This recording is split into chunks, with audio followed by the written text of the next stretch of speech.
Today I want to talk about how to go ahead and use stories to sell just about anything. Now, if you go back to some of my videos in the past, you'll see the 5 steps to the professional sales approach. The first of them being that the person has to be qualified, which means that if they wanted to, they could purchase the property, they could purchase the item, they could purchase the service. If they can't do that, whoosh, flush them. Be polite, but get them out of your way. But assume that they're qualified. Assuming that you followed all the other steps. What you want to do is you want to be asking questions and do this in a story type of manner. Now you had to be very careful that as you're telling the story that you don't tell people things. You want to get them involved as well, which means that as you're telling the story, you want to go ahead and ask them questions. Let's say, just for instance, that you're trying to sell a house. And so as you get them in to the house and you're showing them the house, the first thing you want to ask them is, so how many kids do you have? They've got kids, great. And what type, do they like to use a swing? Do they like to use a sandbox? What type of activities do they like to do? And then as you're talking to them, where do you see your child swing in the backyard? Would it be over here or would it be over there? And you want them to start telling you about where they would have their child swing. When you ask, now, who likes to cook in the family? Sir, is it you or ma'am? Are you the cook in the family? And then as you start asking them, I want you to imagine on a Friday night, and you come home from a long day at work, and your husband got off work a half hour early, and just to impress you, he went ahead and he made a fantastic gourmet meal, and he has it all ready for you. Can you imagine stepping in the house and smelling the aromas of the fish that is just broiling and just coming ready? Can you smell the garlic as it's boiling in the pan? Can you go ahead and as you step in, can you taste those strawberries that he picked for you? And as you start making this story in your mind, and as you start having them visualize this, you want to use all of the senses. You want to have them tell you how it tastes, how it feels, how it sounds, how it smells, what it looks like. Because as they start doing this, if you just tell a story and you don't have any interaction, what happens is a story is great, but when you start asking questions and start having them visualize this as well, and you start asking them questions, all of a sudden it becomes part of their experience too. And you'll find that they start to mirror your actions and they start to mirror your emotions. And so by the time you're finished telling the story, guess what? It's their house. All they have to do now is, let's go ahead and sign the papers for all the obvious reasons. Now, compare that to someone comes in and you say, this is a 3-bedroom, 2-bath house. It's okay. Over there, that's a bathroom. Over there, there's a couple bedrooms. See that living room? That's a living room. You've seen one, you've seen them all. What have you just done? You've told them the facts. You've been disinterested, and you haven't given them any reason to fall in love with the property. If you're just being a tour guide, if you're just walking them through here and saying, here's the benefits, here's the features, but you don't share any benefits with them, if you don't visualize this, if you don't ask them, how is this going to, where do they see their sofa going? Will it be on this wall or this wall? What type of meals are you going to cook in your kitchen?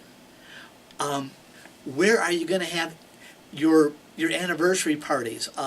Where are you going to have your dinner parties? Where are you going to cook at your dinner parties? Is this kitchen big enough for that? Yes, it is. Great. Let's go ahead and move forward for all the obvious reasons.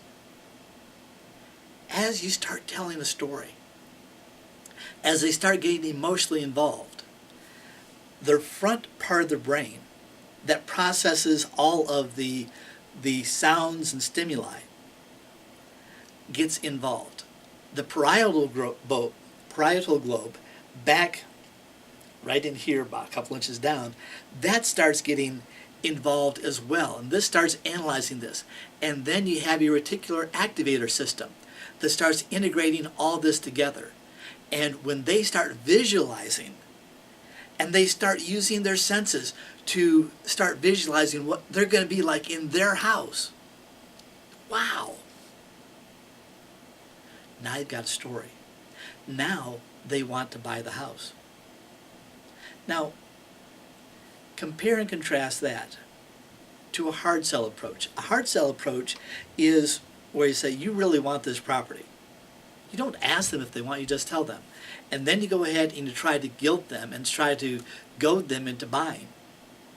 That's not the way to do it. You want to make them want this.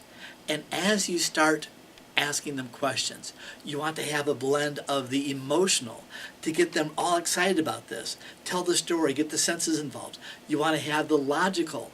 Isn't this where you see yourself living for the next 50 years? Isn't that going to be a lot cheaper than getting the price and having that stay there steady for the rest of your life, rather than renting and seeing the rent go up every year? Because rents never go down, do they? Rents always go up.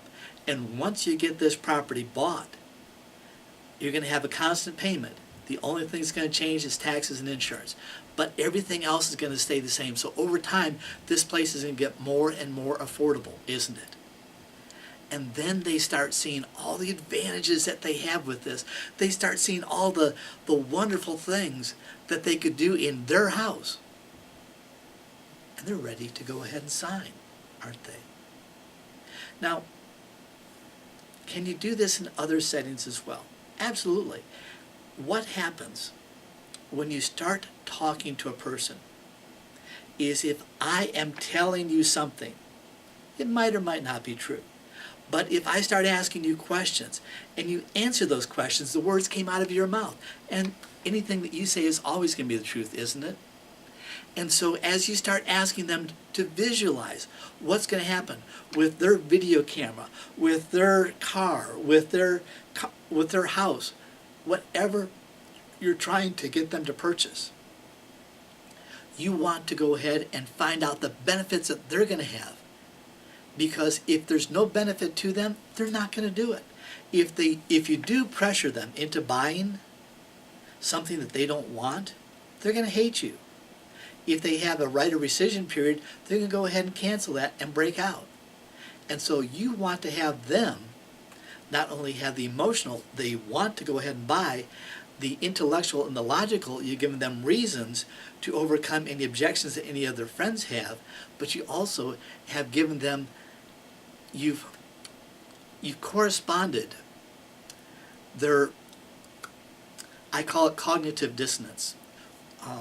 And I've mentioned this before. The cognitive dissonance is where a person's vision of themselves is different than reality. You want to go ahead and integrate that cognitive dissonance, so now you have cognitive harmony. So they see themselves living in that house for the rest of their life, and they're happy, and this is their house. You see them buying that car, and they're going to be taking vacations with that car and taking their kids.